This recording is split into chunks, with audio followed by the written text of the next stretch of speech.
Hello and welcome to our speaking skills blog. We're going to start it with a video about speaking skills, their peculiarities, ways of teaching them, and possible problems your learners might have and solutions for these problems. So, today we're going to talk about what is speaking and what are its differences from writing.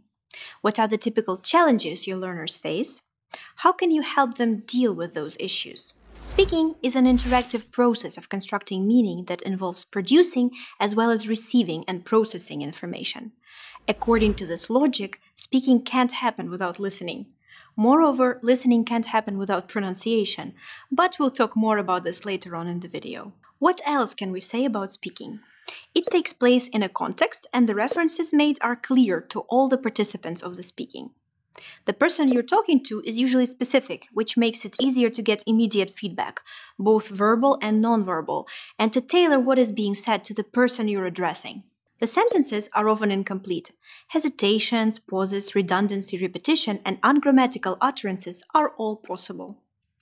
The speaker has a range of different devices to help express what they mean at hand: stress, intonation, pitch, speed, facial expressions, body language. The speaker and listener are in contact, they interact, and they exchange roles. As you might remember from the teaching writing video, we mentioned that we grow up learning to speak and it's natural to us.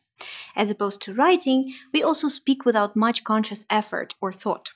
We do so because we want to, and we speak about matters that interest us. Speaking may be planned, lecture, presentation, or unplanned, conversation. So, to sum up, we can be imprecise in our speaking because we can always count on the person we're talking to clarify the meaning if there is an issue. Moreover, we can use body language, intonation, and an array of other devices to convey our meaning. There's usually a personal purpose to the speaking, and it is much more natural to us than writing, the other productive skill. Why is speaking so important to our learners, and why do some of them struggle with it?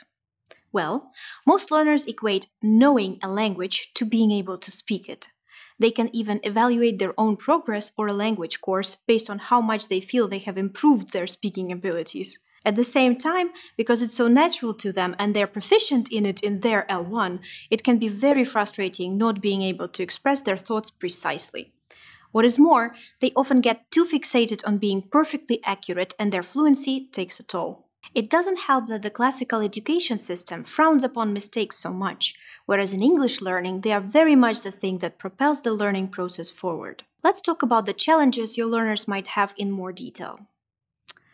One of the biggest challenges is the desire to be as proficient as they are in L1 and the frustration when that doesn't happen right away. Learners might want to talk about something more complicated than what they are currently able to. This can lead to using Google Translate every 2 minutes while they're talking. Of course, fluency can't happen in a setting like this one.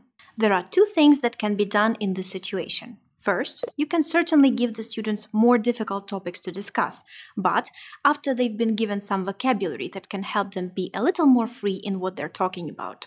So they are discussing something complicated, but a limited portion of that. Second, you can provide them with a list of fillers, phrases they can say to win a little more thinking time. This will sustain their fluency a little better. Here are a few examples. Oh, that's an interesting question. Actually, I'm not an expert in art, but I suppose that. The next one is the overuse of Google Translate or other means of translating like Ukrainian English dictionaries. What this can lead to is, once again, the loss of fluency. One way you can deal with this issue in an efficient way is if you establish a strict English-only policy in your classroom. As soon as L1 enters a classroom, it is there to stay, at the back of everyone's mind as the easier option. What we want the learners to do is have a specific association. When they are in the classroom, it's English only. Of course, encouraging them to use English dictionaries and using only English yourself are self-explanatory. This will also ensure they will get better at paraphrasing, because if you don't know a word for something, you can just explain it with the help of other words you know. A trick you can use with a new group of learners is giving them 5 lives per lesson. Every time someone speaks L1 in class, you just cross 1 life out. If all the lives are gone at the end of the lesson, the whole group gets extra homework. At first, they might even go through 10 or more lives, but this method is incredibly efficient and employs positive peer pressure to ultimately enhance your learners' fluency. So, let's move on to the next challenge. Sometimes the learners might have nothing to say or don't know what to say. Adolescence is not an easy time in one's life. Their body is changing, everything is weird, there's so much to learn about the world and who they are.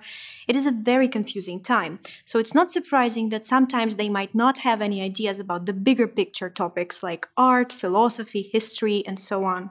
A set of well-thought-out, open-ended questions can help immensely. For example, instead of just asking, "What do you think?" ask, "Do you think that?" "Why? Why not?" "How do you think can be changed?" etc. One more tip is never to miss the opportunity to expand a reading or listening task to include a speaking task as well, with discussions, role plays, or maybe even a class debate. This way, the vocabulary that was part of the input can be contextualized.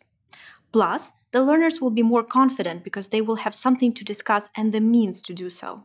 One more thing that helps a lot is making sure the questions are personalized. For example, if you were in this situation, what would you do? Or, do you like this kind of? One more important area that should not be neglected when it comes to speaking is pronunciation. Teachers often decide not to spend too much time developing the learner's pronunciation and sacrifice it for what they believe to be more important things, like grammar instruction. However, mispronouncing a certain word might lead to misspelling it and not being able to recognize it in listening. And having a flat or inappropriate intonation can have all sorts of negative effects, starting from people not understanding what the person is saying to them losing focus and not paying attention anymore. So, it is important to pay enough attention to developing pronunciation, all the way from distinguishing different sounds to making sure the learner's intonation is rising and falling. Get your learners acquainted with a phonemic chart, like this one. You can then ask them to do the exercise where they have to write the word next to its transcription, like. This way, the learners will have a strong association between the transcription, pronunciation, and spelling. You can take it further by giving them transcriptions of whole sentences with linked speech, which takes the task to the next level. For example, have them decipher the sentences and then discuss with a partner. You can extend this task even further by asking them to listen to examples of connected speech in a film or podcast and trying to hear the difference between a certain word pronounced on its own or in a phrase or sentence. Hopefully, this has given you a couple of ideas on how to help your learners work on their speaking. You can find one more useful tip below this video. We're going to talk about the peculiarities and criteria of exam speaking skills in our next video.